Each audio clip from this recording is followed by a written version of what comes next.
que ver el jurado electoral de Pacasmayo en un hecho que ha ocurrido en otro lugar, en Huanchaco, pero estamos en época electoral, pues, y ya sabemos todos los intereses que se juegan. Ya se responderá cuando haya las investigaciones del caso y se asignen las responsabilidades correspondientes. Bueno, teníamos 3 preguntas. ¿Está el jurado que autorizó el retiro de la Cámara y tendría que estar la firma del señor Leván? Eso es precisamente lo que se ha investigando, cómo se pudo sacar esa Cámara del Congreso, si ha sido con permiso del señor Lévano, que es jefe de la Oficina de Participación Ciudadana, o no. Eso es lo que está determinando esa comisión que está investigando este caso y ahí se planteará las sanciones correspondientes. Si solamente corresponden a ese trabajador o... ¿Está el jurado que ha dado esta determinación, ¿no?, de que hay indicios de que se tiene que investigar? ¿Su respuesta al jurado especial de Lambayeque? Entiendo que es de Pacasmayo. Perdón, Pacasmayo, perdón. Yo no sé qué tiene que ver el jurado electoral de Pacasmayo en un hecho que ha ocurrido en otro lugar, en Huanchaco, pero estamos en época electoral, pues, y ya sabemos todos los intereses que se juegan. Ya se responderá cuando haya las investigaciones del caso y se asignen las responsabilidades correspondientes. Bueno, teníamos 3 preguntas. ¿Está el jurado que ha dado esta determinación, ¿no?, de... Habría que decirle al señor Rospigliosi que precisamente porque es una época electoral necesitamos el mayor rigor para garantizar la neutralidad y que las violaciones de la neutralidad, en algunos casos ya han sido constatadas por la autoridad electoral, desacrediten nuestro proceso electoral y en consecuencia nuestra democracia. No necesitamos perder más respetabilidad de las instituciones en un momento que necesitamos el máximo esfuerzo y la unidad de la sociedad con el Estado para luchar contra nuestros enemigos comunes. Ojalá que lo de la Cámara del Congreso utilizada en un mitin político Fuerza Popular no sea banalizado, sino que al revés sea un motivo para aplicar el mayor rigor en afirmar que quien detenta la autoridad pública del Estado, como el señor Rospigliosi, presidente en funciones del Congreso, debe garantizar lo máximo posible para que sus intereses partidarios o personales no se reflejen en lo que pasa en el Congreso. Para hablar justamente sobre neutralidad electoral y otros temas que tienen que ver con el proceso electoral, hemos invitado al doctor José Tello, especialista en Derecho Electoral, quien fuera también ministro de Justicia. Doctor Tello, buenas noches. Buenas noches, Juan Fernando, es un gusto. Explíquenos, por favor, qué sucede si una autoridad pública es hallado culpable de haber violado la neutralidad, favoreciendo la utilización de recursos públicos con interés político partidario. En estas circunstancias en particular, esto tiene que ser puesto en conocimiento del Ministerio Público, del Congreso de la República, obviamente de la comisión pertinente, Comisión de Ética, y además de la Contraloría General de la República, porque es así como funciona el ordenamiento con aquellas personas que habrían infringido el principio de neutralidad. Serían autoridades, evidentemente, pero no serían candidatos. Y, por ejemplo, en el caso de los actuales congresistas, alcaldes, que pueden tener, digamos, la condición de autoridades, ahí habría que medir justamente el hecho de que no son candidatos, ¿no?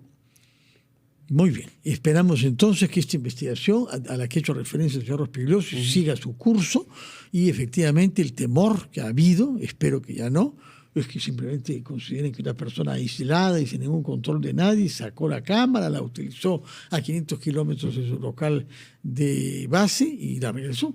Lo que pasa es que ahí básicamente lo que se va a hacer es la investigación y va a entrar el Ministerio Público porque además del hecho de la neutralidad, también hay un tema especulado. Que hay que tomarlo en cuenta, es un delito mucho más delicado. Especulado de uso, ¿no? Así es, el especulado de uso. Y es más, o sea, eso ya lo tiene que ver el Ministerio Público y hay una línea de trazabilidad. Por lo menos eso en la materia penal es fundamental. ¿Por qué? Porque vemos justamente de dónde viene la orden, cómo ha sido, en qué circunstancias, justamente producto de las pesquisas. Y eso tampoco no es de la noche a la mañana. Así que me parece que si esto se deriva al Ministerio Público, hay que dejar que siga su conducto regular y como lo he manifestado en más de una ocasión, Una cosa son los tiempos políticos, que tienen una vorágine propia, y otra cosa es una investigación que tiene que ser bien pausada para encontrar los responsables de esto. Al responsable o los responsables. Muy bien, tomamos nota de lo que nos ha dicho, quedamos a la espera de que el rigor prevalezca en el Congreso y en cualquier otra institución pública, porque es inaceptable que la democracia se vea perturbada por la utilización de los recursos del Estado en beneficio de intereses particulares. Hablemos entonces de otro conflicto un poco más sofisticado, que es el conflicto persistente entre el Jurado Nacional de Elecciones y el Poder Judicial a propósito de la bendita inscripción del partido del señor Duberry Rodríguez. Hay que recordar que el señor Rodríguez ha sido juez supremo y presidente de la Corte Suprema, se le presume un hombre con influencia ante el Poder Judicial y ha venido estando en el centro de un conflicto que ha llevado a una denuncia formulada por el Jurado Nacional de Elecciones contra el Poder Judicial. Explíquenos, por favor, cómo ve usted este problema y qué solución tiene. Lamentablemente, y lo voy a decir de una manera algo gruesa, estamos en la danza de los desacatos. O sea, lo hemos observado en su momento con la Junta Nacional de Justicia, el Ministerio Público, el Poder Judicial, el Jurado Nacional de Elecciones y ahora el Tribunal Constitucional. Entonces, ¿qué ocurre? En su momento, el Jurado Nacional de Elecciones pudo haber acatado un mandato judicial, no lo hizo. Pasó el plazo. ¿Qué hubiera podido hacer el tribunal? No, el jurado en su momento. Pero había una línea de tiempo en la cual no afectaba el cronograma. He mantenido esa tesis en principio. Claro, al inicio sí. Cuando se ordena esto el 31 de julio, había posibilidad todavía de poder mantener o incorporar el partido en carrera. Pero luego... ¿Por qué? ¿Cuál era el plazo máximo? ¿Por qué? Porque después se acordará del plazo máximo para que las alianzas electorales estén inscritas. Sí. Eso ya venía para el 1 de septiembre. Ahí ya se cerraba la posibilidad porque sí afectaba el cronograma electoral. Entonces, al no haberlo acatado en ese momento, ya después se volvió imposible de acatar, de ejecutar. O sea, en el origen, ¿usted cree que hay un desacato del Jurado Nacional de Elecciones? En un primer momento sí. Y lo ¿Qué cosa desacató?